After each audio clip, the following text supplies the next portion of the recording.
ব্রেকফাস্টটা যদি এরকম হেলদি অ্যান্ড টেস্টি হয় তাহলে কীরকম হয় বলো তো। সো হাই, আমি স্বস্তিকা, চলে আসলাম তোমাদের সাথে একটা নতুন রেসিপি নিয়ে। তো ফার্স্টেই নিয়ে নিচ্ছি আমি ওটস, দুধ, দই, আর নিয়েছি ভেজানো চিয়া সিড, আর এখানে আছে স্ট্রবেরি, আমন্ড বাদাম আর আপেল, আর সাথে থাকছে খেজুর।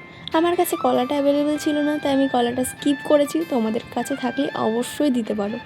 তো এবার এগুলোকে আমি ভালোভাবে মিক্সিতে আগে ব্লেন্ড করে নেব। এর মধ্যে আমি দিয়ে দিলাম ওটস, দুধ, দই, চিয়া সিড, আর স্বাদটাকে একটু ব্যালেন্স করার জন্য আমি 1 চামচ মতো মধু অ্যাড করেছি এতে। তো এর সাথে দিয়েছি একটু খেজুর। তো এটাকে আমি ভালো করে আগে ব্লেন্ড করে নিলাম। তো টেক্সচারটা কিন্তু অনেকটা ভারী হবে, আর এটা কিন্তু বেশ টেস্টি আর হেলদি, আর এটা খেলে না অনেকক্ষণ অবধি পেট ভরা থাকে। আমি কিন্তু এটা মাঝে মধ্যেই বাড়িতে বানাই, আর আমার কিন্তু বেশ পছন্দের। এর সাথে আমি অ্যাড করে দিলাম একটু স্ট্রবেরি কুচি। তো কেমন লাগলো ভিডিওটা অবশ্যই কমেন্ট করে জানাতে ভুলো না। আর আমার চ্যানেলে যদি কেউ নতুন হয়ে থাকো তাহলে সাবস্ক্রাইব করে অবশ্যই বেল আইকনটা প্রেস করে পাশে থেকো। তাহলে আজ আসি, টাটা।